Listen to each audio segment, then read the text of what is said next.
Well, also. All right, most on Christ. Let me check the YouTube right quick. Let's see.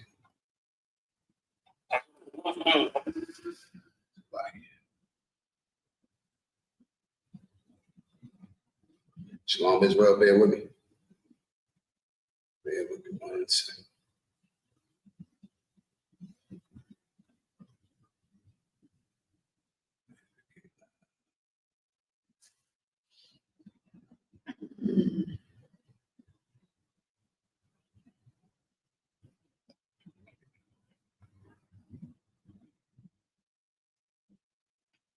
We live on YouTube. Come.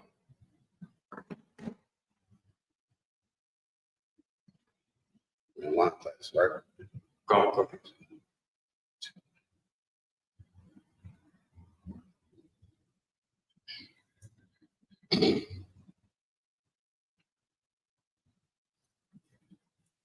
good. Shalom, Israel. Shalom, Israel. Shalom, shalom, shalom. Shalom, Yahweh Shem Yahshua Barakatham. Yahweh Shemar Latham Ba'ashem Yahshua. Preaching officer, 1,000 bars off the call. Filling in for General Mahayaman until he gets to class. It's Monday scripture breakdown. Again, how we do every Monday, let's get these questions locked and loaded. You know what I'm saying? Get the questions ready. You know what I'm saying? Prepare your questions for the General Mahayaman when it comes in, so that way we can run a smooth class as usual. Every Monday, we teach, the breakdowns, every question that you may have, man. You know what I'm saying? According to the Bible and its proper breakdowns and the proper direction where you need to go when it comes to, practicing the righteousness. You know what I'm saying? This whole practical knowledge. You know what I'm saying? Again, with the Israelite School of Universal Practical Knowledge, started out of 1 West 125th Street, all in New York, under Commander General YAHANNA. We've been teaching Blacks, Latinos, Native Americans since 1969 that they're the true biblical Jews according to the Bible. You know what I'm saying? Blacks, Latinos, and Native Americans make up one nation. You understand? According to the Bible. And history proves that, the nation that's not desired today are related, and also was the nation that was in the Bible that was particularly chosen, to be God's, people, preferred people. You understand? Blacks, Latinos, and Native Americans, you are the preferred. You are the chosen. You are the holy. What does the word holy means? The separate. You are the people's choice, according to the Bible. You understand? The Most High's the desire is in Blacks, Latinos, and Native Americans. And in 2026, it's kind of hard to believe that, of course, we see all the things that's happening to Blacks, Latinos, and Native Americans, all the rigorous, slavery they putting on us, the time away from the family feels like, you don't have time to actually, build, understand what a unit is, to understand what true family is, you know what I'm saying, outside of your household. You know what I'm saying? With that being said, outside of your household, you have a whole, history, you know what I'm saying, a lineage, should I say, you know what I'm saying, a bloodline.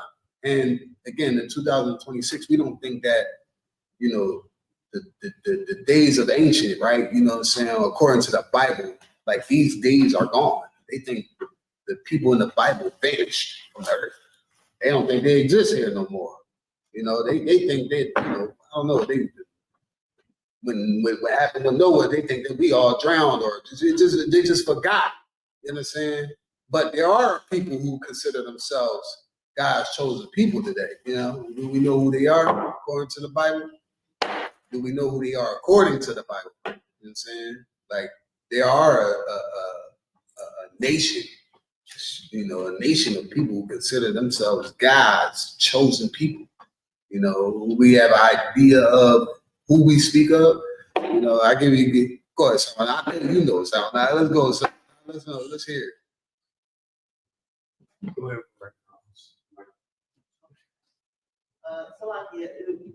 It would be the I.S.U.P.K. Hey, here you go. They're right.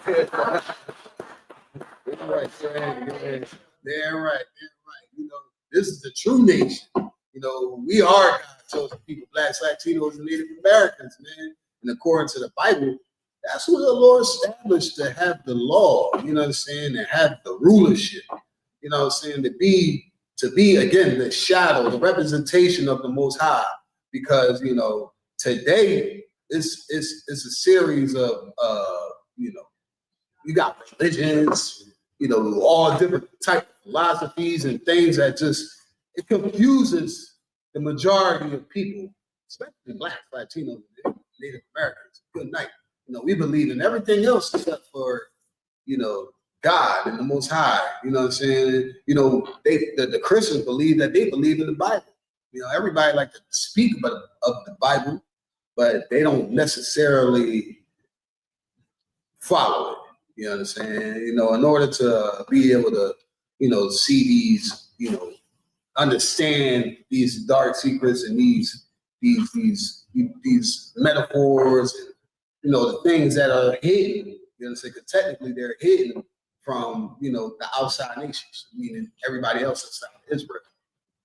But the people who claim to be God's chosen people outside of the I.S.U.P.K, right, are the people who run the world. They run the banks, they run the money, the financial system. That's the power of the world. The money. Money is the oppressor's God. And who rules the money? Who oversees the financial banking system? Who oversees, America's budget?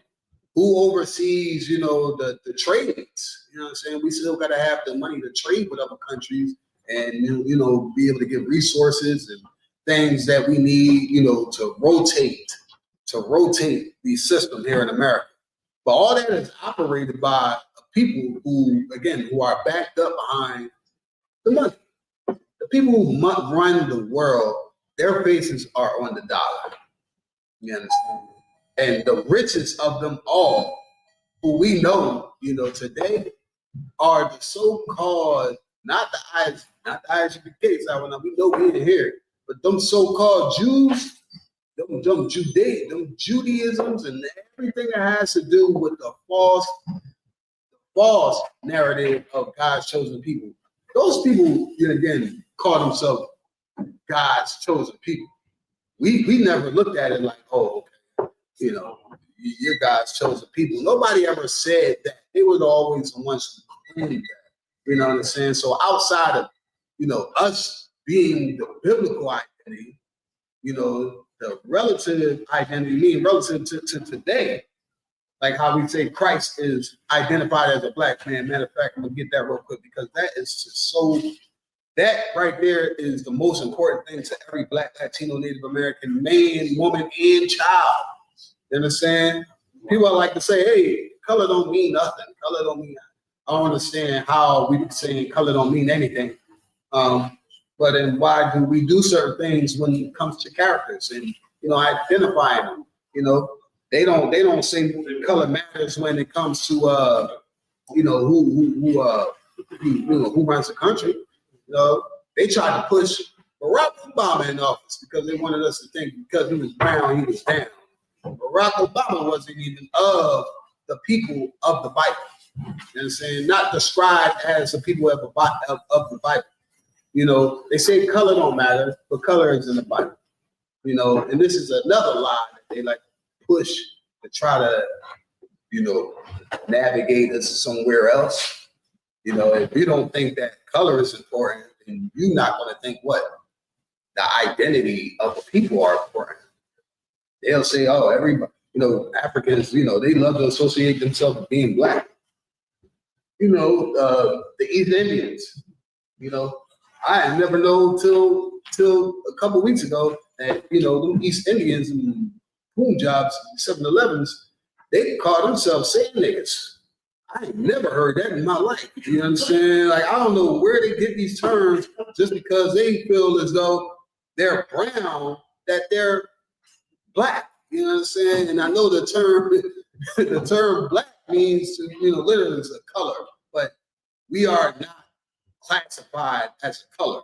The oppressor classifies us as a color, and that being our nation, Black African American.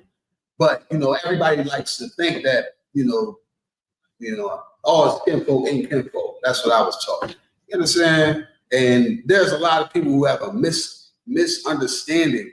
Again, just because you're brown, that we are the same people. No, that's not true. You understand? But what Christ was described in this Bible as a black man, they'll tell us, oh, color don't mean nothing. Color don't mean nothing. Well, how the hell color don't mean nothing? Color didn't mean nothing. Why is it in the Bible? Why do they describe Christ as a dark-skinned man? You know what I'm saying? We're going to get right into it too, man. Revelation 1. Let's go Revelation 1:1 first. Revelation 1:1. Next to tell, this is the revelation of Jesus Christ. This is the revealance. You know what I'm saying? And this is what we're doing here in the I.S.U.P.K. We reveal the truth. You know what I'm saying? Revealing what it is that they've been keeping, withheld from us, and, taught us to look at it as, not important. Again, you being a black man in America, it's not important. It's not about your color.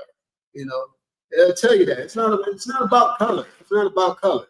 But, if it wasn't about color, then what were they calling us niggers for? You know what I'm saying? The term black meaning niger, meaning black. But y'all say it's not about color, but then the ancestors of the people who run the world today, you understand, the so-called white man, classified us as what? In the 60s, was it Negro, Black Negro, or Negro? You understand? Yeah, colored. Y'all was calling us colored. You know what I'm saying? We had a sign where it said no colors allowed. So since when did color not matter here in America, man? You know what I'm saying? And try to minimize it as if like just because y'all don't want, the greatest man who walked the earth, the greatest man, who left by example, the greatest man who people still, recognize that there is a man that's close to the Most High, and he had fulfilled his purpose. You know what I'm saying? They tried to, they ain't gonna say they tried, they crucified this man, try to sabotage him. You know what I'm saying? Christ was on the run. They had warned him. They was trying to capture this man. It sounded like a black man right there. I ain't gonna say nothing. You know what I'm saying? You out here, drinking and got the police looking for you. Not because you did anything, because it's the same thing Christ was. Christ didn't do nothing. They had the police looking for him. Christ out here, trying to help his people. And, it's the same thing again as a black man, Latino, Native American man. When you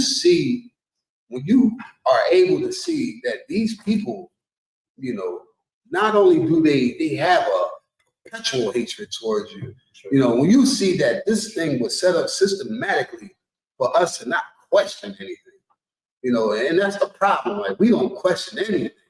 It's hard to be able to follow, let's just say the Bible, right? When people don't question it, they don't even go to the Christian church and question what the pastor's reading, but they want to believe it because it's a source of the Most High, right? Again, let's get the Book of Revelation 1:1. Go ahead. It's the book of Revelation, chapter 1, verse 1. The revelation of Jesus Christ. The revelation of Jesus Christ. This is what we're opening up to the world. Every Black, Latino, Native American man in 2026, man, and forevermore. This is what the I.S.U.P.K under Commander General YAHANNA has been teaching since the 60s. And we're going to keep revealing the truth, because this is what they don't want us to know, the small things such as color. They'll say color don't matter. Oh, we about to get in the show again, not just about the color, but this is the revelation of Jesus Christ. The man who the world knows who was the greatest man on earth. You understand? Was the only man on the earth who was, led his people and was destroyed for no reason. Murder. You understand? For no reason. Standing up for his people, man. This is the revelation of Jesus Christ, man. So let's go ahead, skip to the, what I want. Come, verse 13. Go ahead. And in the midst of the 7 candlesticks, in the midst of the 7 candlesticks, we know these 7 candlesticks was the church is set up in Asia Minor, where Paul seen that this is having a vision. You know what I'm saying? You know, you see 7 buildings. You know what I'm saying? These are the people, these are the churches who govern the people. You know, the churches today, they don't govern the people, they mislead the people. You know what I'm saying? But within this overseeing of the government, you know, what was in the middle of it? It said, what again, Matham?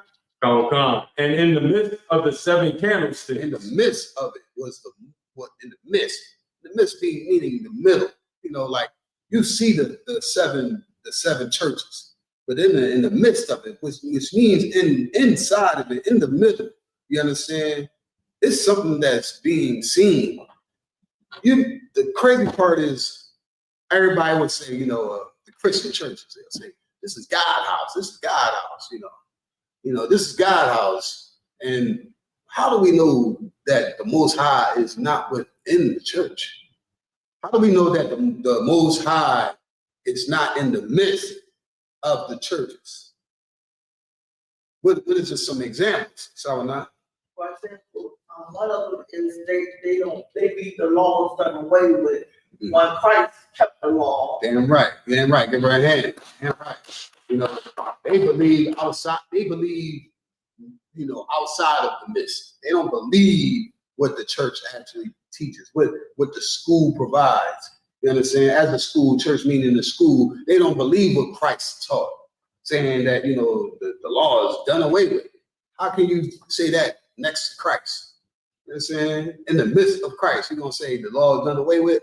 You know what I'm saying? That don't even make no sense. If Christ came here to fulfill the law, you understand? Why would we say or think that the law is done away with? Christ came to show us how to complete the law, how to practice the law. You understand? And his purpose of being, you understand, the Most High's, you know, sacrifice for the nation of Israel was for us to be able to get it right, the mercy. You understand? This is what we practice.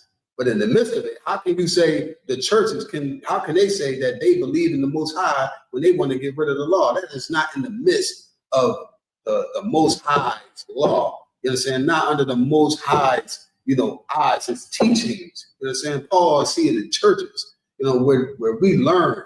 In the Israelite school, U.P.K, we got schools in every major city, man. You know what I'm saying? Be able to learn. We have priests to teach. You know, things are set up for the people. The Most High is in the midst of the I.S.U.P.K and the schools in the I.S.U.P.K. Because why? We don't teach that the law is done away with. You understand? We teach the laws of the Most High. You understand? So again, we read right now that again, Christ is in the midst of this right here. The law. Go ahead. Oh, yeah, come to. Yeah, what you bring out too, serve by this precept, and it's also showing how like Christ is over these 7 churches. You know what I'm saying? That was it. I get it. Oh, Most High Christ. Yeah, right. Like, you know, when some of y'all pull this precept again, this isn't like what the church gonna do. The church is gonna say, hey, law is done away with. How y'all saying that? How y'all saying that? Oh, because if you pray over your food, then you're good. That's the only thing they reference, the law being done. They reference the law being done away with because they want to eat pork. You know what I'm saying? That's the only reason why the Christians believe that the law is done away with. You go ahead and thumb y'all. One like unto the Son of Man, clothed with a garment down to the foot. See, clothed down to the garment like a foot. This is where we know this isn't just, you know, a figure of speech. We know that this is the man. You know, we describing Jesus Christ, man. He said, you know, one like to the Son of Man first, you know, the Son of Man, you know, mankind, meaning this person has a body. You know what I'm saying? This is like milk scriptures. You know what I'm saying? But the Christian church doesn't understand this. They don't know how to break this down. They don't have the knowledge to understand what's being said right here. You know what I'm saying? But this man had a garment clothed down to the foot. You know what I'm saying? So this means this not only was it a man, this man had an apparel. When we see the Jesus Christ today, you know, the Caesar Borgia, right? You know, that the white boy, you know, that look like Justin Bieber, you know, the picture of Jesus, you know, sometimes he's throwing a peace sign and all that stuff. That's not Jesus Christ at all. You know, we know that's not Christ because why? Even when he's, you know, they present him as, we don't see no garment down to the foot. We see like what they wear, like a toga or something like that. It ain't no, you know, no real garment. You know, a garment comes with, you know, layers. You know, you got to put it together. You know what I'm saying? They said this man right here was clothed with a garment down to the foot. Go ahead. And girt about the paps. And girt about the paps. I've never seen what this is saying again, a gird. You understand? Kind of like this would be a gird, you know, to protect his midsection. You understand? Why do we, you know, protect ourselves? What would be a reason for a man to walk around with a bulletproof vest? You understand? What would be a reason for a man to walk around with a girdle? It's to protect himself. 9 times out of 10, because there are some things that's maybe considered warlike. You know, maybe he's, you know, he's a warrior. Maybe something, you know, he's just preparing himself because he knows a possibility that he can be killed, you know, unalive, slightly. You know what I'm saying? It's a possibility that this man can be unalive. Christ had a girdle, you know what I'm saying, along his midsection. You know what I'm saying? Because back in the day, you know, the iron of choice was what? The sword. And today, the sword is, you know, the white man's pistol, artillery. You know what I'm saying? But back in the day, you know, in the times of Christ, Yahawashi, you know what I'm saying? The sword was how they dealt with it. And you would go across the midsection, and that's how you would get, that's the best strike. That'd be the best strike back then. You know what I mean? You probably had people who were skilled and, you know, working the sword pretty good, but you would want to go for the midsection. And everybody, and that's why Christ had to protect himself. He had a girdle on. You know, I've never seen that on Justin Bieber. You know what I'm saying? Jesus Christ, who people see as Jesus Christ today.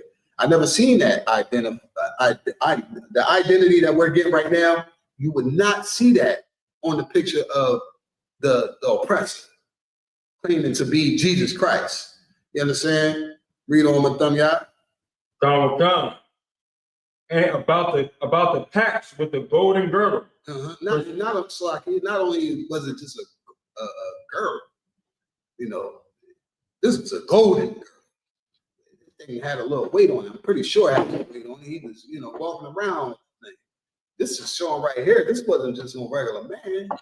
This was a man of royalty. You know, a sense of value. You know what I'm saying? This man right here was warhead. You know what I'm saying? Christ was a man of battle, ready for whatever. You know what I'm saying? But this golden girdle he had on was protecting his midsection. Read on. Come. Verse 14.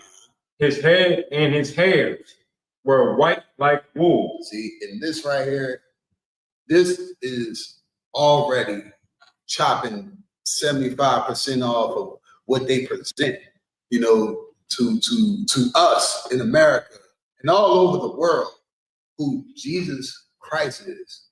You know what I'm saying? Yahweh God Mashiach, you know, who the world ignorantly knows as Jesus Christ, man, isn't described as what we see. You know what I'm saying? He said his head and his ears were white like wool. When you see the stone images of Jesus Christ, right? You know, over there in Brazil, and you got the hands out like this. You know what I'm saying? You got the hands out over that mountain. I forget where that mountain is. Over there in Brazil, you see Christ with his hands out. You said he had hair like wool. So Christ, so you go to class? Come on, sir. Like you'll see Christ's hands out like this, but you won't see a texture of hair that's described like how the Bible just did it. He said they had it. So read it again, but y'all slide. Come. His head and his hairs were white like wool. He said his head and his ears were white. Okay.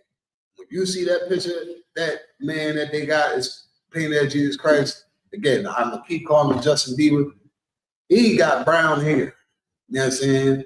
Brown hair. I've never seen a picture of Jesus Christ with white hair, ever. And no picture that I ever seen as long as, I've been taking taking the sight of just recognizing, okay, they say this is Jesus Christ. I've never seen a white hair on Christ. This right here, again, takes away, that right there is enough to take away Christianity. Just that right there. Okay, if this man said that he had white hair, then who is this man? Who is this man? Just something as small as this. Again, we should never think that, context doesn't mean anything, or color or description doesn't mean anything. That's the whole point of us going into the scripture. That people say color don't mean anything. That's what they want us to believe, because they don't want us to identify ourselves with this man. They don't want color and things like that to matter to us, because we don't want to look and be like, hold on, somebody's lying about something. Someone's lying about something. Not only are they lying, this looks familiar. This sounds familiar. White like wool. Wool is a texture, man, that we're talking about, man. And that's the other part of it. So not only was his hair white, you know what I'm saying? I've never seen a picture of Jesus Christ with woolly hair. Again, I've always seen it like shaggy hair. I've never seen the picture of Jesus Christ having woolly hair. You understand? When you don't know what woolly texture hair is, you type it up, in your Googles, and it'll show you. The first example they're going to give you is a sheep. You understand? The sheep has the woolly hair that we're talking about. So if anybody who doesn't know and still wants to argue about color doesn't matter, and identification and description doesn't matter, then you're basically saying that Revelation 1 and 13 don't matter.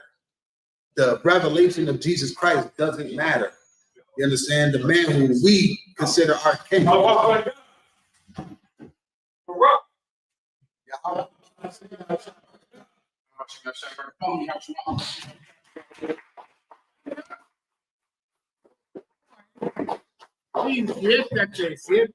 Please have a seat. Un momento. Paciencia, por favor. Tengan paciencia, por favor. Así, por favor, tengan paciencia conmigo.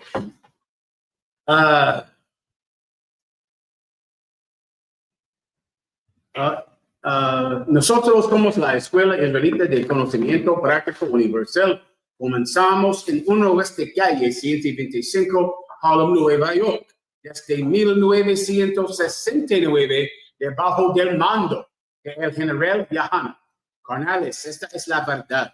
Si tú eres hombres hispanos, negros o indio nativo, tú eres Israel, el pueblo elegido de Dios. Tu madre y tu padre dicen que somos un culto y mantienen su iglesia sin culto. Pero su iglesia es culpable de todo lo que nos están pasando. Órale. Un momento. Merci. En criol. Map, apprend, français, criol, haïtien, tout, haïtien,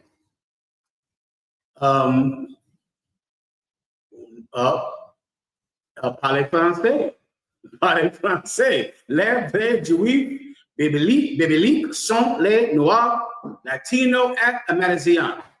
En portugués de Brasil, os verdadeiros judeus da Bíblia. One second. This word, I'm going to mess it up. I'm sorry. Negros e Huachinos. One more.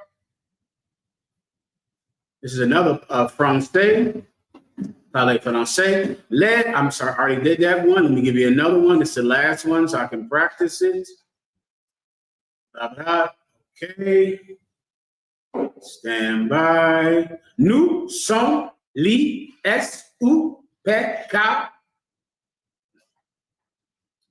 Commencez à ouest. Savez c'est qui? Harlem, New York. Sous la gouvernance du commandant général YAHANNA. L'école israélite du la connaissance universelle pratique. Clap it up, Jesus Christ. Please, don't send me anything. Do not send me another thing that I'm forced to learn forever because somebody sent it to me. Please. And nobody coming here that speaks any other languages of. That's enough languages we have in here. That's enough. Is there anything else? Go with God, sir. Someone in the comment section had a question. Please. Kalakazai 357 asks, Salaki Alawat, I know the laws were given to Israel. It says, thou shalt not steal. I had someone ask, can you take from an heathen? What the best way to break that down with your understanding, sir? I'll explain. The Bible says this, that this is your wisdom and your knowledge in the face of the other nations. The fact that we are the lawful people of this earth is the proof that we are the true biblical ethnic Jews. You absolutely cannot steal from another nation, because in doing so, you give them an argument that we are not the children of God, that we are not the people who were given a law not to steal. I know that the white man is not the true Jew of the Bible. I know that the people in the Middle East calling themselves Israelis are not the true children of God in the Bible. Why? Because they steal, because they lie, because they murder, because they sleep with another man's wife, because they eat pork, shrimp, crab, and lobster. We are the true biblical ethnic Jews. We're the people that keep the law. Everyone understands? Is there anything else? As of right now, sir, no other. Please, okay, let's get it on real fast. Let me give you a few precepts. Get it on for tonight. Oh, Salaki, sir, I got it right here. Salaki. You have a chaser for me, warrior? I appreciate that. No problem. This is from Princess Tanawa. Shalom, Lord in Christ, General Mahayaman, Adawan. I was curious, is there a spiritual factor to someone having vitiligo? The water Adawan for your wisdom. A spiritual factor, it's a curse like many other sicknesses. Vitiligo, for those of you that don't know, that's the disease, the biblical disease, gracias, the biblical disease that parts of your skin or your scalp begin to turn white, or blonde hair begins to grow out of your head. Vitiligo is what the Bible calls leprosy, all right? It's a curse. Just like many other diseases are curses, cerebral palsy, diabetes, cancer. There are 1,000 things that are curses from God, and because of it, you need God's help to be delivered from those curses. So that's the spiritual aspect, but it's the spiritual aspect for the COVID-19 virus or many other things that plague people. God is the one that gave it to you, and God is the one that has to deliver you from it. Everyone understands that's the spiritual aspect, if that was indeed your question. Is there anything else? Donald Khan, sir. Rapayad in the chat says, Salaki, sir, if I could, with your grace, may I get a breakdown? I need to add one more part to that. When I say that God is the one that has to deliver you from it, that is not the same thing as you deciding how you will be delivered from it. Many of you lunatics out there that are followers of Farmer Man, or not Farmer Man, Jungle Man, Nature Man, Nature Boy. Nature Boy. You're followers of Nature Boy and some lunatic nut who you found on the internet because you're a broken child raised by broken parents. And so now you're a victim to whoever has a blog or an internet site. And so now you don't believe in taking medication. And in your mind, that's God healing you. That's you deciding how you will be healed, and you're refusing to be healed in another way. That's not you. That's not God. If you say, I'm not taking medication, then you are deciding that God is not allowed to heal you through medication. That's you choosing. It's not God choosing it. Who knows how God will decide to heal you? God might send you to the doctor. Can you imagine there's a little girl right now that is getting straight A's in school, and her mother and father never graduated high school, and she's fighting, going to school every day, suffering, getting bullied at school. She keeps going to school. She's getting straight A's. She goes to college. She finds a way to work and get student loans and mortgages her future because she wants to get a student loan so she can go to college today. Also, she can go to med school, become a doctor, and heal your disease, the one you have right now. Heal your sickle cell. Heal your HIV that you were born with. Heal your cancer. That's not God doing that. God didn't inspire that little girl to go to school. God didn't have her fight through her traumas through childhood so that she could go to school and create the healing, create the cure for the disease that you have. See, if you don't take medication, you're deciding that God is not allowed to send that girl to school. That's not what you only want the disease that comes from eating cucumbers and plantains and rubbing sage on your cancer, because you're deciding how you're going to be healed. That means you're doing it and you're going to die. Because if you're cursed from God, if you have an illness, He is the only one that can deliver you from it. Everyone understands? I pray. Is there anything else? Robbie out in the chat, sir, says, Salaki, sir, if I could, with your grace, may I get a breakdown on Leviticus chapter 10, verses 16 through 20, specifically on why was Moses angry and what did Aaron say to fix the situation? Absolutely. Whenever you're ready. So this is the book of Leviticus chapter 10, verse 16. And Moses diligently sought the goat of the sin offering, and behold, it was burnt. And he was angry with Eleazar and Ithamar, the sons of Aaron, which were left alive, saying, Wherefore have ye not eaten the sin offering in the holy place? Seeing I'm missing something now. I'm sorry, where are we at right now? So this is Leviticus And chapter, what was it? Leviticus what? chapter 10, sir, verses 16 through 20. Leviticus chapter 10. Second.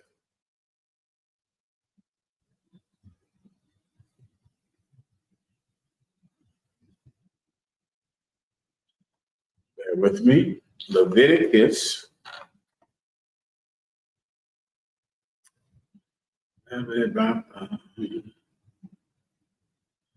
Okay, Leviticus chapter 10, verse 20, correct? Verses 16 through 20. Let me just, it's not jogging my memory, so let me just read it directly, all right?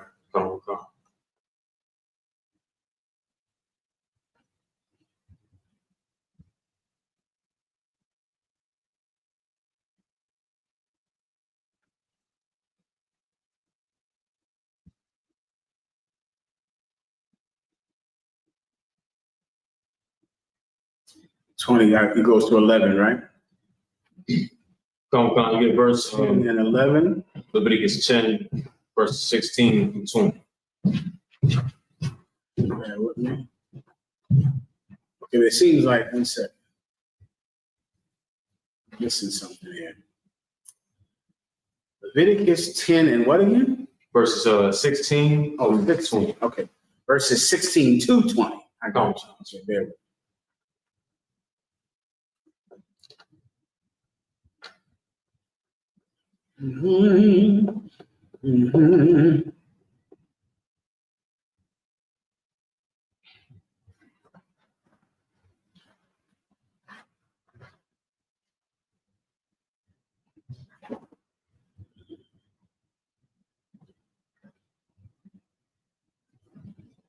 Gotcha.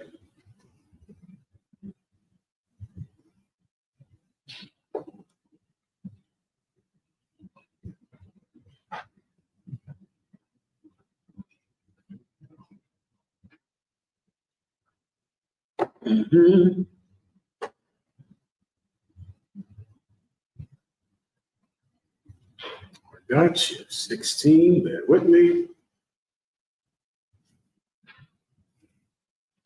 Missing some context farther up. Where does it start at? It might start at 12. Sir. I can start at verse 12. Go ahead. This is the book of Leviticus, chapter 10, verse 12. And Moses spake unto Aaron, and unto Eleazar, and unto Ithamar, his sons that were left, take the meat offering that remaineth of the offerings of the Lord made by fire, and eat it without leaven beside the altar, for it is most holy. Verse 13, and ye shall eat it in the holy place, because it is thy due, and thy sons' due, of the sacrifices of the Lord made by fire, for so I am commanded. Verse 14. And the wave I breast. got you. What was this question at? Sir, at verse 16. What was this question exactly? Sir. Salaki, sir, if I could, with your grace, may I get a breakdown of Leviticus chapter 10, verses 16 through 20, specifically on why was Moses angry and what did what did Aaron say to fix the situation? This is why Moses was angry, because Moses, up in 14, Moses gave specific instructions on where this sacrifice was to be eaten, because it was most holy. I think you got to go to 14. Read 14, please. Sir. Verse 14.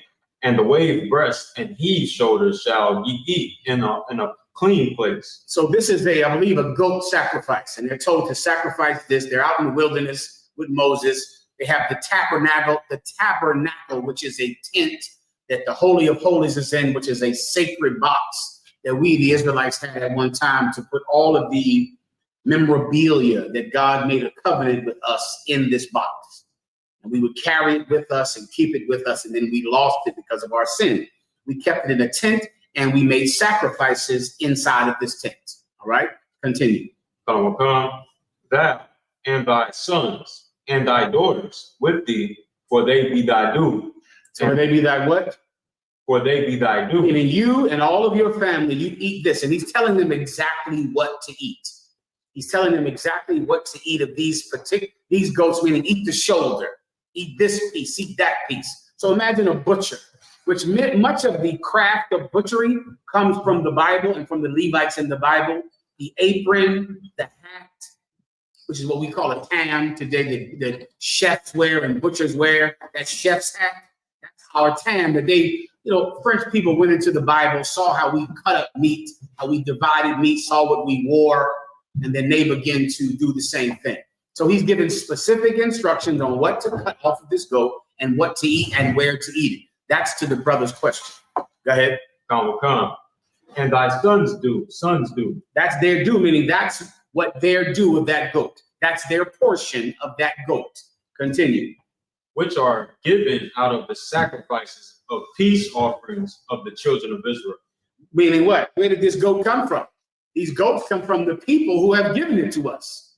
These people have made a sacrifice. They've given their sacrifices to us, and of that animal, this is your portion to eat. This is your pay. This is your food. Continue. Verse 15.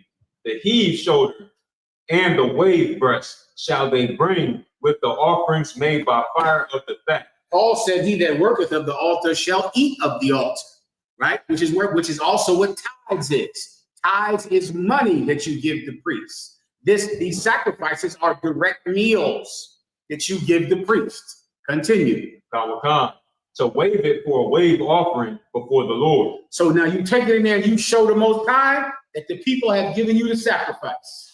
The people have given it to you. Everyone sees it. The Most High God sees it. The people have done the right thing by taking care of their priests. And then the priests eat their portion. Continue. And it shall be thine. And it's yours. Continue.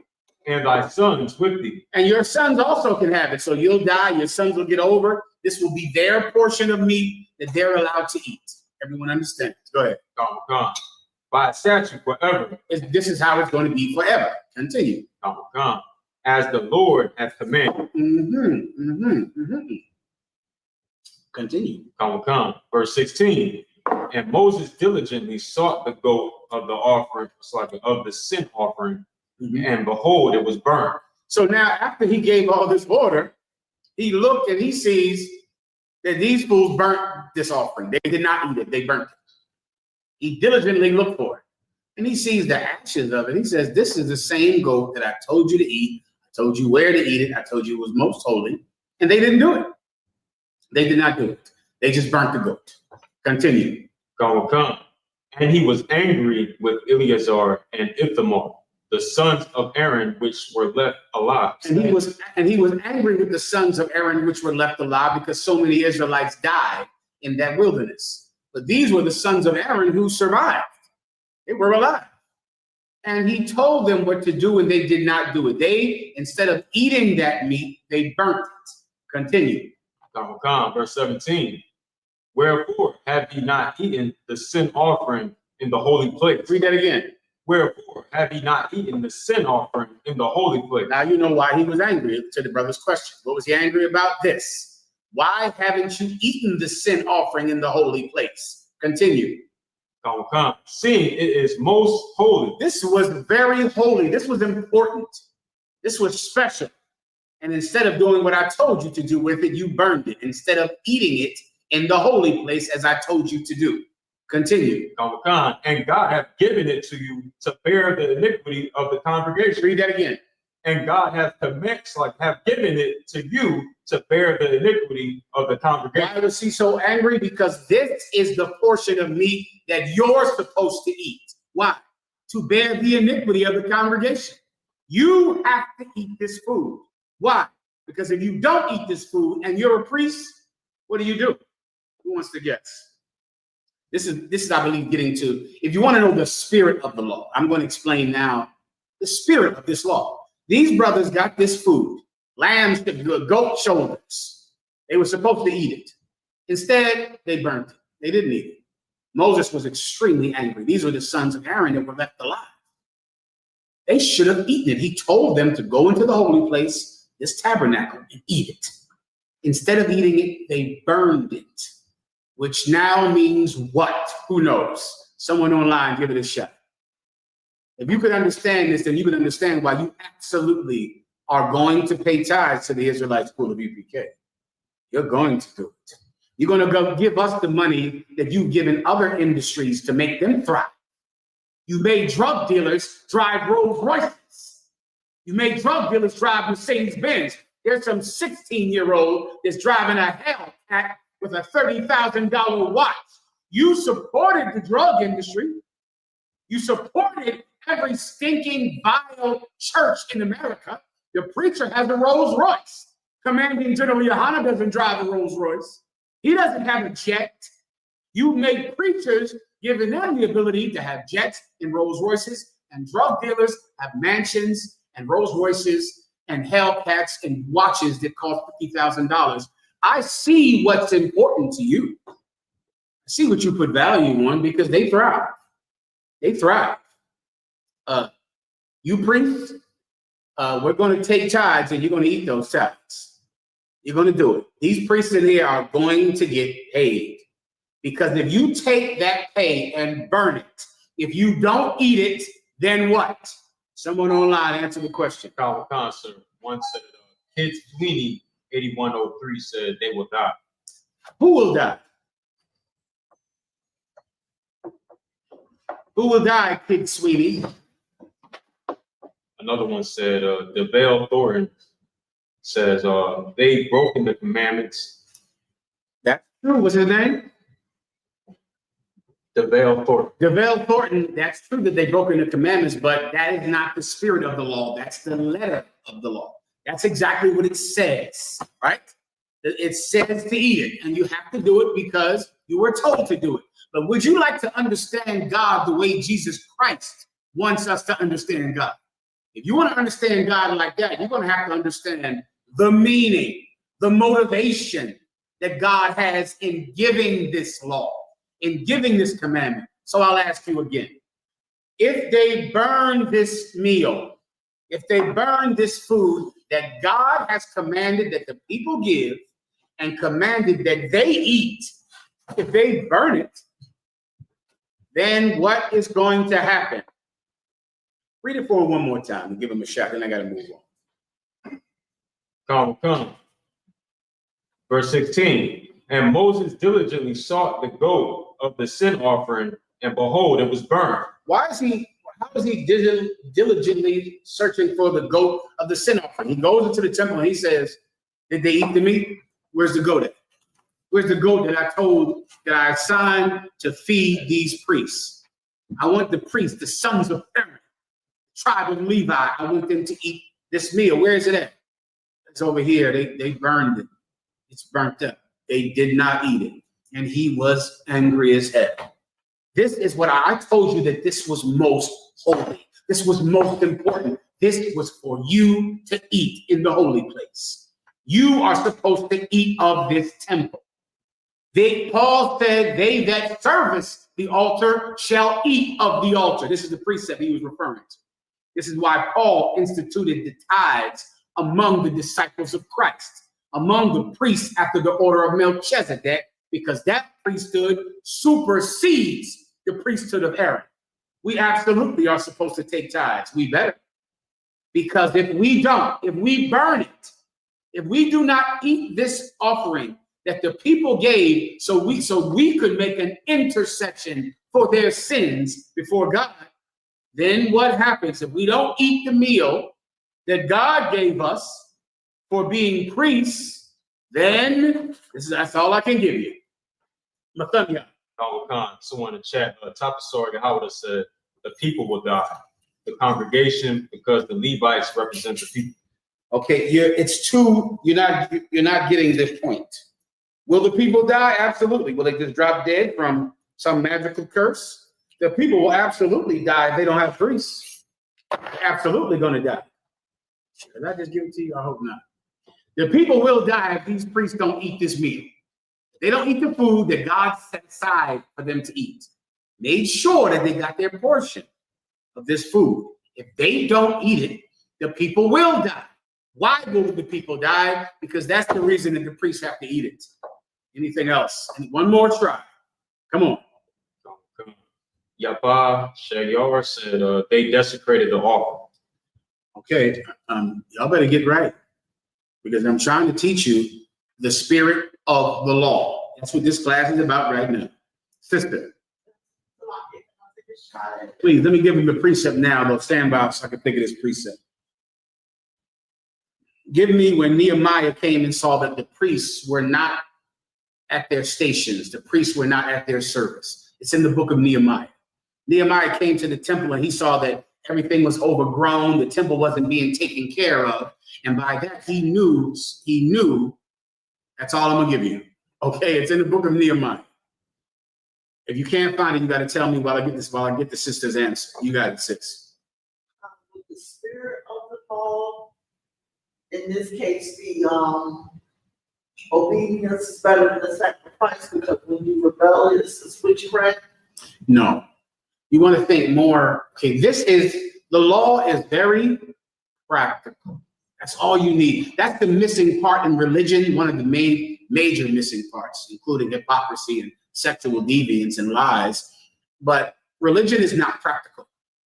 It's just doing things because you're told to do it and you don't understand it, and it has no meaning or impact on your life at all, right?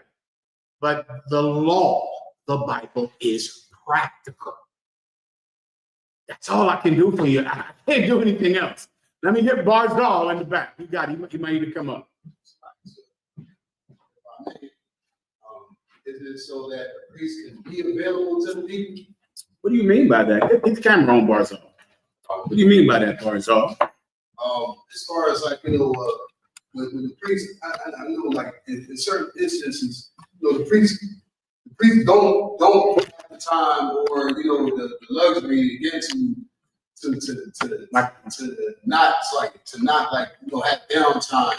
Maybe this is them having to eat. What do you mean downtime? Wait, the priest, you said, is it to make the priest available? That was your answer, correct?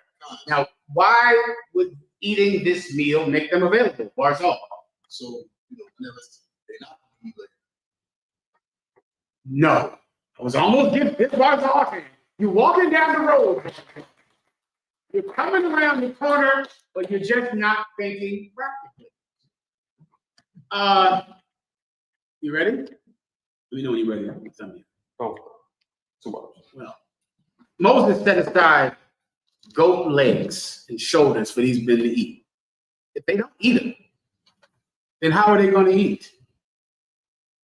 Answer: they are going to go out and get another job. If you don't eat the food that's given to you for doing this job, then you know what? Are you never going to eat again? You're never going to get hungry. You're a human, right? Which means the priests are human beings, right? Which means they need what? Food and water. Well, this is your food. Eat it. Put it in your mouth. Eat it in the temple. Eat it there. Now I'm going to burn that. Oh, Well, then now what are you going to eat? You're going to go out and get another job. Were you able to make camp last week, 2 weeks ago? Do you miss some camps? Would you teach more classes? Would you go to camp more? Would you travel? Would you go out to the UK and help Karathia out there? Would you go out to London? Would you go to Jamaica? Would you? Would you go to Trinidad? Would you go? Why aren't you? Why aren't you spreading this word all over the globe? Why aren't you in Portuguese? Why aren't you in Portuguese? Why aren't you over there in Portugal? I mean, in Brazil? Answer. Priest. Answer, Barzal. Well, give me the more direct answer. You're not there because you have to work somewhere. 9 to 5, 5 days a week. On the Sabbath, you're working. What if these people paid tithes and gave you your meat that you are due? Then you would eat here. This is where you would eat. You can't burn this food. You not eat this. Well, then what are you going to eat? Oh, the money you get from being a farmer. The money you get from being a tradesman. The money that Paul had to go out. Paul had to go out and make tents. That's what he had to do until his camps grew. He was a tent maker. Why was Paul making tents? He's the Apostle Paul. Couldn't he have done something more productive with his days? How many people could Paul have taught in the beginning if he wasn't making tents? How many camps? Goddamn, we got the 7 churches, the 7 candlesticks. How many could we have had if Paul wasn't a tent maker? How many schools could he have raised up? He raised up 7 to Wadiyahu, but goddamn. Christ said, thou shalt not go over all Israel until I return. There's a lot of schools you could build, but you working. You're on a slavery, right? You're on a slavery. You shouldn't be. You should not be. You're on a slavery because people buy more weed than pay tithes. Because people go buy more edibles and gummy bears and dispensaries and vapes than they pay tithes. That's why you're on a slavery. And here you go. We're going to eat this. Don't look for any other food. Here it is right here. We're giving it to you. Now, what would prohibit us from giving it to you? People not giving up their sin offering. The people not giving up their goat. Moses came in and said, where's the goat at? I told everyone to give up. What if they said to Moses, the people didn't give up the goat? I'm going to tell you what happens then. In the Old Testament, the old way, you know what happens if Moses hears that the goat is not here because the people didn't give up the sin offering? Sad day in the wilderness. Everyone understands? Okay. That's the spirit of the law. Can I give you a precept to prove it, of course? Give me the book of Nehemiah. Do you have it yet? Sir. Let me get it for you. So Nehemiah. it's the book of Nehemiah. It's when Nehemiah saw that the priests were not been given their offering. KJV. Didn't say that right. The priests weren't receiving their offerings as described in Nehemiah 13 and 10. Nehemiah 13 and 10. Come, sir. It's the book of Nehemiah, chapter 13, verse 10. Skip up to 9, maybe. Come, verse 9. Then I commanded, and they cleansed the chambers, and thither brought Two more verses. So, 2 more verses up, please. come, sir. Verse 7. And I came to Jerusalem. I came to where? To Jerusalem. I came to where? To Jerusalem. This is when Nehemiah came to reestablish the temple of God. He got permission from the heathen king who God put in power for this purpose, to give an enslaved people permission to go back and rebuild their land. And the king gave us the permission. So now Nehemiah is back in Jerusalem. Continue. And understood of the evil that I.S.U.P.K did to Tobiah. Oh, he understood that this evil man did a terrible thing to our nation. He got it. This is how he understood it. Go ahead. And preparing him a chamber in the courts of the house of God. Because these heathens went and prepared chambers in the house of God and turned our temple into a sinful place by keeping their customs and their practices in our temple. Continue. And it grieved me sore. He was grieved sorely. He was saddened when he saw the state of his holy place, the state of the temple of God. built by King Solomon. It grieved him. Continue. Sir. Therefore, I cast forth all the household of stuff of Tobiah out of the chamber. Verse 9. Then I commanded, and they cleansed the chambers, and thither brought I again the vessels of the house of God. We kicked them out. He cleansed all the chambers, threw away every heathen, sullied thing out of that holy place. Got rid of it. Cleaned the whole place out. Continue. Come. With the meat offering and the frankincense. Oh, then he brings in the meat offering. And he brings in the frankincense. Keep going. The place starts to look good. There's food cooking. There's the smell of the fat of lamb roasting in the air. Frankincense wafting all through this place. Now it's getting clean. Now we're going to put men back to work in this place. Now they're going back to work. Start the lamb cooking. Get the incense burning. Clean this place up. Now I'm giving you a job. I'm giving you a job. Continue. Come, sir. Verse 10. And I perceived that the portions of the Levites had not been given them. One more time and slowly. Come. Perceived. Perceived is like perception. No one told him that the Levites were not given their portion. He could tell that the Levites were not given their portion. What's their portion? The tithes and a piece, a leg off of this goat. Every priest is getting it. So imagine, 10,000 goats coming to the Levites. Every priest getting his leg. Every last one. This is my leg for my family right here. This is your leg for your family. This is how we eat in here. And because we eat in here, we work in here. Because we eat in here. Continue. Come. And I perceived that the portions of the Levites had not been given them. You could tell. Continue. Come. For the Levites and the singers that did the work were fled everyone to his house, his fields. One more again. Start over. Come. That did the work. For the Levites and the singers that did the work were fled everyone to his field. Again. Come. For the Levites and the singers that did the work were fled everyone to his field. For the Levites and the singers that did the work were fled, everyone to his field. They're out growing their own corn, raising their own goats. How do I know it?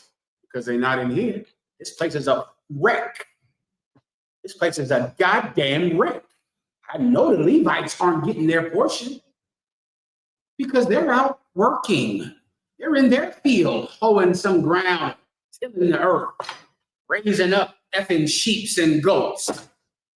I can tell they're not here, right? But I know the dispensary is open. I know a drug dealer is thriving. A drug dealer, do you know what drug dealers can do? They sell enough drugs to get a record deal to go now become Jay-Z. My God, that's a thriving industry. That's thriving. You're going to sell so much dope that now you go legal and become famous. And guess what your songs are about? Selling drugs. Like, drug dealing pays on levels. Drug dealing pays for you to be able to have enough cars and gold chains to shoot a music video with cars and gold chains. Then it pays enough money for you to get studio time from drug dealing. Then it pays enough money for you to get all of your drug dealing friends together and now get a record deal. And then you make songs about selling drugs, which you couldn't even make a song about selling drugs unless you sell drugs. Because if you haven't really sell drugs, if you make a song about drug dealing, but you never really were in the streets selling drugs, what will the people say? That ain't real. He ain't never do none of that. I want my rappers to sell drugs first. Then I want them to sing to me about selling drugs. Well, that money that Jay-Z has gotten for years, then gets another check from the NFL after he sells all the drugs, then he can get millions of dollars to shut down the awareness of George Floyd's death. Drug dealing pays in so many ways. Jay-Z is getting your money. Congratulations on whatever that stupid tour is he has and that dumb album he has coming out. Congratulations. Well, that was your money. That would have gotten you off of your job. Whatever the drug dealers and the pimps don't get, the preachers do. You should be working. You should be getting fed in here. Everyone understands. Next question, please. Sir. This is from the sister Kawamaz Bach. 80. Kawamaz Bach out of California. Give her a hand. She's an outstanding sister. That's the rib. That's the brother's rib. Makes another excellent videos online. I forget his name. I'm terrible with names. But you know what the hell I'm talking about. Anything else? Sir. Her question was, Salaki General, with your grace and mercy, what should a sister do when she hears another sister talking at her husband in a dragging way and saying she's leaving him? What should one do? The what? Titus 2:1. The Bible says, and ye elderly women and you aged women, teach the younger women to be keepers of themselves at home, to be kind to the sick, to take care of children. If you're a woman in the truth like how Mazbah is and has been around for years, sister, you're a mother in here. And if you hear some woman that's talking in a disparaging way about her husband, correct her. Take authority. Too many times women don't want to take authority over an evil bitch. You have no problem with taking authority over a good woman. That's the thing. It's one of the drawbacks of being the righteous. Some of you brothers out there, you have a child who doesn't want to be in the truth. You know what you tell your child? Well, I can't force my child to choose to be in the truth. I can't force it. I gotta let him choose it. Well, that's not what my mom said. My mom didn't think like that. When it came to dragging my screaming and kicking ass into the Christian church that I did not want to go to, Ty Ward screaming right behind me, screaming not to go to that filthy place. All that jumping around, that shit scared the hell out of me when I was a kid. I was terrified. She took me in there one time. I'm sitting there. All of a sudden, right next to me. I said, Jesus. I'm God knows what age. I was terrified because I didn't know what the hell was going on, because all of a sudden it was like everybody got a seizure right next to me. Brother, he dragged me in there next week. Dragged me in next week, over and over and over. She called, tried to wake me up from working all night on this job. I unplugged the phone. That's that you can unplug the phone. I just unplugged the phone Sunday morning now. I couldn't go in there. She didn't ask me that I want to be Christian. I was going to be what she told me to be. Here you are in the truth. You're asking some kid you pay for, that you feed, what they want to be. I'm indoctrinating my kids. They're getting indoctrinated. Or else the world will indoctrinate them. The internet will. You're righteous. And because you're righteous, you don't feel the authority to force your child into the God you choose, not the one they choose. Well, here's another drawback. There are righteous women. And an evil bitch, she has no problem with telling another woman, you shouldn't take his shit. You shouldn't stay with him. You should leave him. You stupid. You're dumb. You shouldn't let him do that. She'll never say, well, damn, I should mind my business up. I shouldn't get involved in this. A dumb, evil bitch always feels authority over a good woman. So she'll just tell your woman, you take that from him? You should leave him, girl. You should not be with him. You should leave him. That is wrong. You shouldn't do that. But a righteous woman sitting there listening to some dumb bitch badmouth her husband, you don't know what to do. You don't know if you should speak up or not. You sit there like, what should I do? She's talking evil about my brother, a priest in the school, but I don't know what to do. A bitch would know what to do. She would know exactly what to do. She would say, shut your mouth. Don't you ever talk about my brother like that in front of me. You think I don't believe in God? You think I'm someone that doesn't believe in the UPK? Do you know how insulting it is for someone to sin in front of you in the school? They're saying something about you. You think they would do it in front of me? You think they would say something like that in front of a woman that they knew would not allow it? If a sister is sitting in front of you, she thinks you're weak. I would take it as an insult. If some brother pulls out a vape in front of you, he thinks you're a bitch. Do you think he will pull that vape out in front of me? Well, why did he pull it out in front of you? Why did he commit that sin right in front of you? Because he thinks you're weak. I would explain to him that I'm not.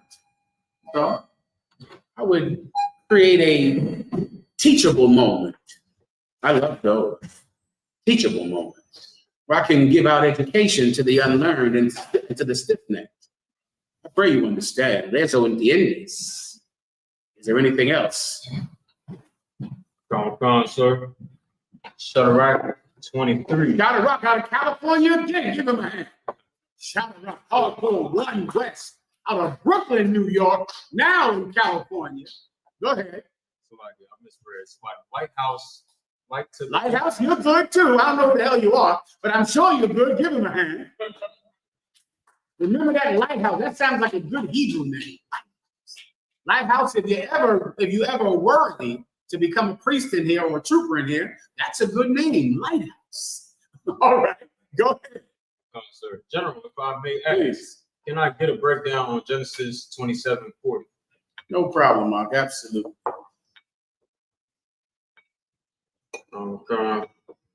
Absolument, I believe in French. Alexa, how do I say absolutely in French?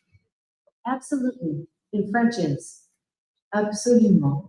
Absolument. Come on now. Tell my wife that shit just happened. Get him on the phone and tell him what just happened right now. They think I'm dumb as a goddamn rock. They're lying. Anything else? Sir. Genesis chapter 27, verse 40. And by thy sword shalt thou live, and shalt serve thy brother. And it shall come to pass, when thou shalt have the dominion, that thou shalt break his yoke from off thy neck. Yeah. This is the precept for Esau, or the people of Edom, the people you call today the so-called Caucasian race, the white man, right? This is the era of white pride. There's a new renaissance of white pride in America, in Europe. White pride. Well, this is about you, you proud white men. This precept is about you. So let's start from the top, please. Sir. And by thy sword shalt thou live. By thy sword shalt thou live. White people do not make money because of brains or intelligence or being well-spoken or science or engineering. White people make money because they are skillful and gifted killers. Every industry that exists that is thriving is only thriving because of the military fear factor that comes with that industry. That's why AI is thriving all over the world, because if you don't allow it into your country, if you don't allow it into your state, then before you know it, some federal agency or the Navy SEALs come into your country and take it over and destroy everyone there so that they can build up data centers, so they can take over your country. Why is America rich? Because of oil. Oil. Why does America control oil? The Marines, the Navy, the Air Force, the CIA. Not because they outsmart the people in Iran. They didn't outsmart anyone. They didn't use their cunning intellect to take over a country. They kill everyone that won't side with them in the negotiation. They sit across the board table. They say, I'll give you 50. Their opponent says, no, I won't take 50. He has a car accident tomorrow. Do you understand? He gets poisoned. He all of a sudden gets some strange illness, or you never hear from him again. The new guy says 50 is the deal. I'll take 50. Thank you, America. God bless America. God bless Donald Trump. That's how America makes money. They kill anyone who doesn't suit them, who doesn't help them in getting rich. Whosoever does not take the mark of the beast, he is not allowed to do trade, to do commerce. That's it. White people, that's your only gift from God. You are not gifted with the land of Israel. You are not gifted being the Semitic people of the earth. You are not the children of Abraham, Isaac, and Jacob. You are blessed to be murderers. That's your gift. Everyone understands. Continue. Gone. And it shall come to pass when thou shalt have the dominion that thou shalt break his yoke from off thy And neck. it shall come to pass that when the white man or Esau has the dominion, when he is in charge, when he is fully in charge, he's going to break the yoke of Jacob off of his neck. Why? Because Jacob received the birthright from God's promise. Jacob and Esau's mother knew that the elder shall serve the younger. She knew that her son Jacob would supersede her elder son Esau. She always knew that because God showed her that. A prophet of God came to her and let her know it was going to happen. And so what Esau is realizing now is his blessing. That's what you're reading about now. This is Esau's blessing. His blessing is he is blessed to kill. And one day, when he removes the dominion of now his superior brother, his superior Black and Latino brother from off of his head, then now he'll get to be in charge. He'll get to be in charge. And it happened. It happened. Esau finally got in charge, and now he's treating us like we're the younger brother. Now he's in charge of our lives. Now he's over us. But this is what he does not know. El Dios tiene sobre el cielo y tierra. God has dominion over heaven and earth. The white man might now rule this current day, but the Most High God has dominion over heaven and earth, brother. And our Lord is going to put us back in charge of heaven and earth. Once we learn our lesson, once we correct ourselves, once we realize the error of our ways, then the white man will go back into a cave to be a hairy beast, which is what he was born to be. Is there anything else? I was in on that, sir. Next question. Oops. Gone. Can I see you one more time? Un copa de yellow, please. Gone, sir. Kwashab on your Howard. Un vasito de whiskey, and un copa de yellow Portugal. Kwashab on your Howard asks, Salaki Alawab, can you break down Ecclesiasticus chapter 35, verses 18 through 20? Con el taster too. Gracias. Go ahead. Gone. So there's a book of Ecclesiasticus chapter 35, verse 18. Mm-hmm. For the Lord will not be slack, neither will the mighty be patient toward them, Mm-hmm. till he have smitten and sundered the loins of the unmerciful. Yeah, that's a beautiful Donald Trump precept if you're looking for one. Was there a specific question about this? Oh, Oh, that's a beautiful Donald Trump precept, a beautiful precept for the white pride that's taken over this earth, which you can use for both the white man and the gay agenda, because those are the same thing, right? Like the Pride Boys. You heard of them before, right? They call themselves the Proud Boys. Captain Ghazali told me they were the Proud Boys because they're full of gay pride, because the Proud Boys, unbeknownst to me, support gay people and the LGBT community. Ask Ghazali, he told me. He asked the Proud Boy, he said, well, how do you feel about gay people? The Proud Boys said, we support gay people. We're for gay people. He said, well, can two members of your organization be gay? He said, yeah. Zayat said, so you go out in the woods and have sex with each other? The guy said, next topic. The Proud Boys are gay and they have sex with each other in the woods. Let me ask Alexa a question on the same topic. Alexa, Omega Psi Phi fraternity, what is their stance I'm on? not quite sure. Alexa, stop. Alexa, Omega Psi Phi fraternity, what is their stance on homosexuality? I'm not quite sure how to help you with that. Woo. Alexa, are you sure I'm not married to you? I'm not quite Yeah, sure. I know. Next. Brothers, go out there and ask. If you know a member, here's a good question. If you might go to a gay, not a gay, if you go to a fraternity or you see fraternity people having their parties, You want to ask them a few questions, make some videos about it, just out of kindness and information. You could ask them, what is their stance on homosexual men joining their organization?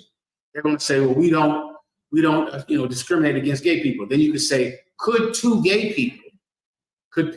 that are gay join your organization? They're going to say yes. Then you say, could they have sex with each other? They're going to say yes. And they're going to say, do gay men have sex with each other at your conventions? Just ask. Because what you're going to find out is that these gay fraternities, these manly gay fraternities, are going off in the hotels and in the woods, having gay orgies along with the Pride Boys. Ask them and then prove me wrong. Let's do an investigative journalism on this. Let's look into this and see if black fraternities allow gay men to meet each other and date each other. 2 members of Kappa Alpha Psi, 2 members of Alpha Phi Alpha. Can they meet each other? Being fraternity members, come together and have sex. Just ask, all right? Why am I bringing this up? Because that's what white people are doing. They're doing the same thing. The Pride Boys are doing the same thing fraternities do. Donald Trump's and the MAGA movement are doing the exact same thing. This is a perfect precept for that. Because while they have gay sex in the woods, they're cruel to Latinos. Just recently, this week, 2 Latino brothers were murdered by ICE. This week, 2 of them. These people that are so into law and order and so strict, they go into the woods and they have anal sex with each other and then wash off the sex, put on a mask, and shoot someone's grandfather in California, in Milwaukee, in Pittsburgh, in Chicago, and look at themselves as if they're the righteous. As if they're cleaning up the streets. Well, this is the punishment, the judgment for men like Donald Trump and MAGA and ICE agents. Read it again. Sir. Verse 18 at the top. For the Lord will not be slack. The Lord won't be slack. He's not lazy. Oh, he's not. The Lord will not be slack. Go ahead. Neither will the mighty be patient toward them. Let's read that one more time. Neither will the mighty be patient toward them. Neither will the mighty be patient towards them. The Most High God is raising up mighty men. That was an old saying back when I came up in the school, mighty men of God, man. We had t-shirts saying that. It was outstanding. That's a good one.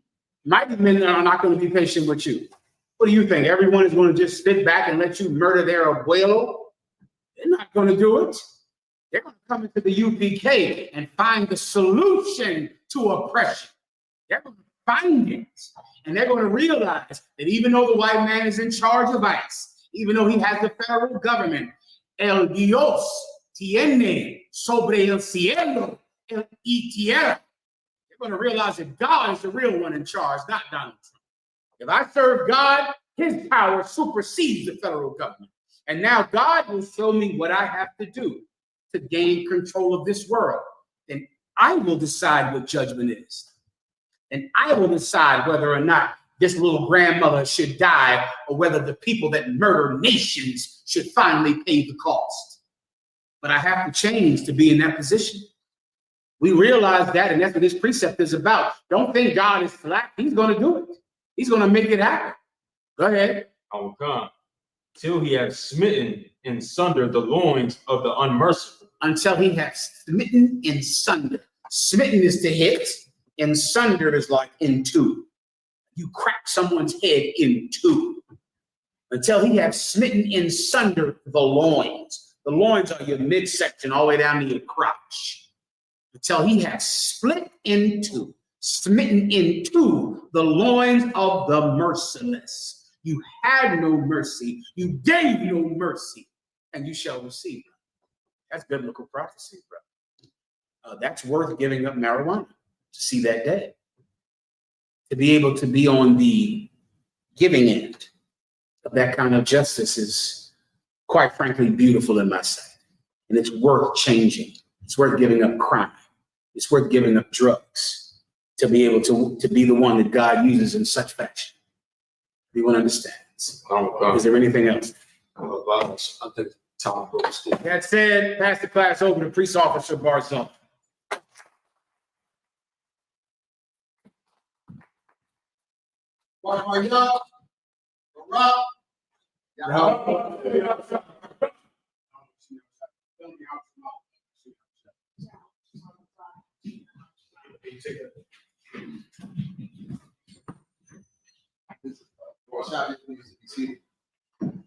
This is the I.S.U.P.K security announcements. We are the I.S.U.P.K, started out at 1 West 125th Street, Harlem, New York, under Commander General YAHANNA.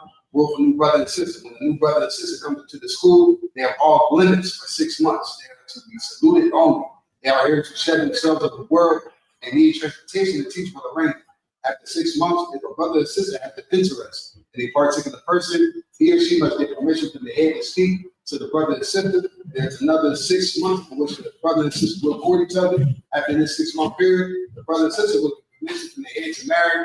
Ties and commandment. Read about it in the book of Numbers, chapter 18, verse 21. Also the book of Malachi, chapter 3, verses 8 to 10. My eyes are going to be 10% in Hebrew, 10% of any penny of any increase the Lord give you. Get to the Treasury Department. We will offer for the priest, not mandatory. Whatever amount you'd like to give. After coming holy convocation will be the memorial of blowing the trumpets, which is the first day of the 7th month, Friday, September 11, 2026. You read about that in the book of Leviticus, chapter 23, verses 24 through 25. I can check the bulletin board in the hallway. If any brother wants to be a trooper in the school, start to wear all black, boot, shirt, pants, head, and the scarf with that. Imagine, this means to stand. With Israel, you're going to get the brothers a courteous salute. With Israel, I.S.U.P.K, Imagine, Barak, Yahweh, Bahashim, Yahweh, Barak, Yahweh, turn to the face of sisters, Imagine. Sister Yahweh being to feet at a 45-degree angle, on your right hand flash on your left. When we say Barak, the overhand strength the chest, we say the salute back to the brothers. When the Israel, when the sisters, courteous salute. When the Israel, I.S.U.P.K, Barak, Yahweh, Yahweh, Yahweh,